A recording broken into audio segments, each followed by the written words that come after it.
Welcome to Uplift Digital Payment System. Sa video na ito, gagabayan namin kayo sa buong proseso ng pagre-register gamit ang inyong existing eGov.ph account.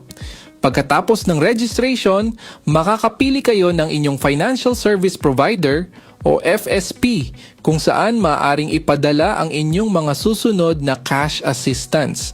Sa ngayon, ang mga available na financial service providers ay GCash at Land Bank. Kung first time ninyo itong gamitin, huwag mag-alala. Sundan lamang ang bawat hakbang na makikita sa inyong screen. Gagabayan namin kayo mula simula hanggang matapos. Simulan na natin. Access Uplift Portal. Para makapagsimula, iscan ang QR code na makikita sa inyong screen gamit ang camera ng inyong smartphone. Kung gumagamit naman kayo ng computer o mas gusto ninyong i-type ang website, maaari ninyong bisitahin ang official Uplift Digital Payment System website na makikita rin sa inyong screen. Kapag successfully nang nag-load ang website, handa na kayong simulan ang inyong registration. Step 1, piliin ang eGov.ph. On the Uplift homepage, makikita ninyo ang dalawang registration options.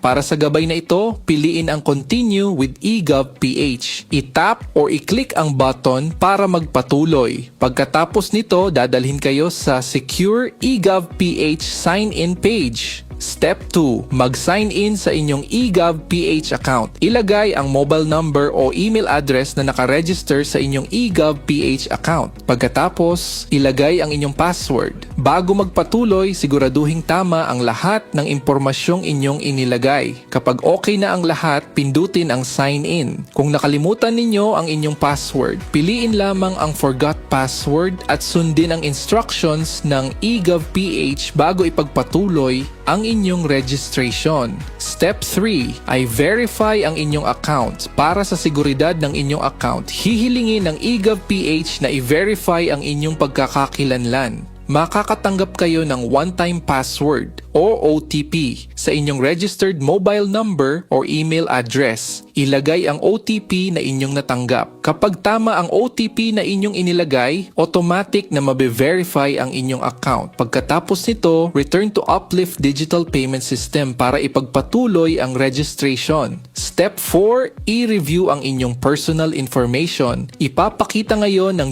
Uplift ang personal information na nakuha mula sa inyong eGov.ph account. Maglaan ng ilang sandali para i-check ang mga detalye na makikita sa inyong screen. Siguraduhing tama ang inyong pangalan at iba pang personal na impormasyon. Kung tama ang lahat, maaari na kayong magpatuloy. Kung may mali kayong napansin, i-update muna ang inyong impormasyon sa eGov.ph bago ipagpatuloy ang inyong registration. Step 5. Basahin at sang-ayunan ang terms and conditions. Bago magpatuloy, basahin muna ang terms and conditions at ang privacy notice. Ipinaliliwanag dito kung paano gagamitin at poprotektahan ang inyong personal na impormasyon. Kapag nabasa at naunawaan na ninyo ang mga ito, lagyan ng check ang kahon bilang tanda ng inyong pagsang-ayon. Pagkatapos, pindutin ang continue upang magpatuloy. Step 6. Piliin ang inyong financial service provider. Ngayon naman, piliin ang inyong gustong financial service provider o FSP. Ang FSP ang account kung saan maaaring ipadala ang inyong mga future Uplift cash assistance. Sa kasalukuyan, ang mga available na financial service providers ay GCash at Land Bank. Piliin ang account na nais ninyong gamitin. Siguraduhin ang account na inyong pipiliin ay nakapangalan sa inyo at ito rin ang madalas ninyong ginagamit. Kapag nakapili na kayo, pindutin ang continue. Step 7. Ilagay ang inyong account information. Depende sa napili ninyong financial service provider, hihilingin sa inyo na ilagay ang inyong account information. Maingat na ilagay ang lahat ng kinakailangang detalye katulad ng nasa inyong GCash or Land Bank account. Bago magpatuloy, i-double check ang lahat ng inyong inilagay. Kahit maliit na pagkakamali sa pag-type ay maaaring makaapekto sa inyong registrasyon. Kapag sigurado na kayong tama ang lahat ng impormasyon, pindutin ang continue.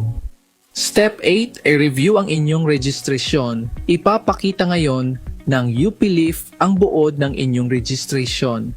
Basahing mabuti ang lahat ng impormasyong makikita sa inyong screen. Siguraduhing tama ang napili ninyong financial service provider at ang inyong account details. Kung may kailangan kayong baguhin, bumalik muna sa nakaraang page. Kung tama na ang lahat ng impormasyon, pindutin ang submit upang makumpleto ang inyong registration.